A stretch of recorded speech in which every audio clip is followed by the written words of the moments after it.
tax records. But the administration settled the case anyway. And according to the New York Times, IRS lawyers drafted a 25-page memo arguing Trump's lawsuit had major flaws and should be dismissed. But Justice Department lawyers never challenged the case in court. Instead, the administration struck a deal, creating that nearly $1.8 billion anti-weaponization fund.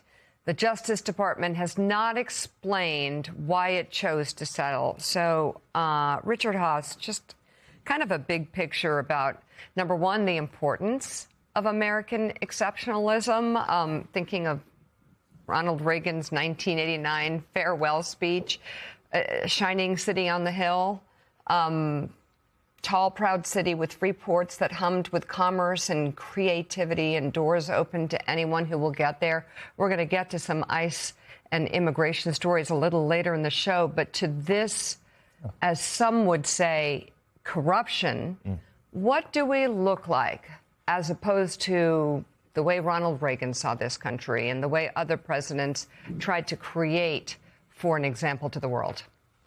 Well, the one-word answer, Mika, would be unrecognizable. What we're seeing is the personalization of American government. There used to be clear lines, and the lines don't exist anymore. So whether it's using the Justice Department to weaponize or using the Justice Department to incentivize and reward, and the idea that it's discretionary, whatever happened to oversight, whatever happened to checks and balances? We're also seeing the president's total domination of his party. So we've never had this degree of concentrated power. You know, you could say FDR had a lot of power, but there were two things going on then: a depression and World War II. Right. The idea that you have this concentration of power in quote-unquote relatively normal times is truly, truly unprecedented. So here's the great irony. So you have Hungary, after 16 years of Orban's rule, you see democracy reclaiming itself.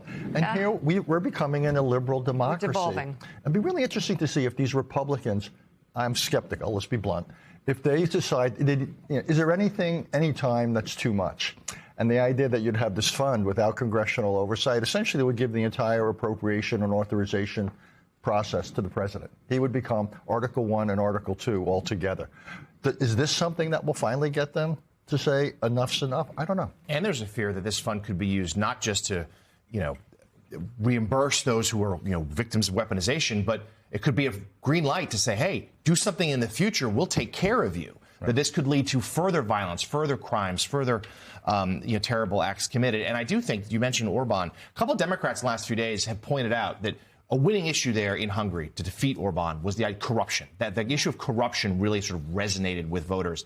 And Democrats are starting to think that, yes, economy is always going to be first and foremost, but the idea of corruption could be a winning issue here as well, Willie, this November. That this could be something that they're able to run on and say, look, not only is he not helping you, the American people, he's doing so at your expense as he enriches himself, his family, and his friends.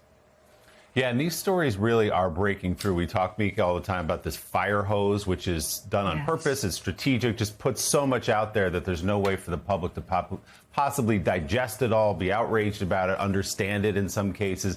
But this story really has broken through. And you're talking about a deal that looks corrupt to most people, where the former personal attorney to the President of the United States is now the acting attorney general, cuts this deal where they drop a lawsuit, hand him effectively a slush fund of nearly $2 billion to pay out people that the American public watched on January 6, 2021, attack the Capitol, beat up cops, deface the Capitol, go into people's offices and ransack them. Everyone watched that. So if you're asking those people to give their taxpayer dollars potentially to those people to somehow compensate them for what, even though they've already been let out of prison, oftentimes when they shouldn't have been, this has broken through with the American people in a very real way.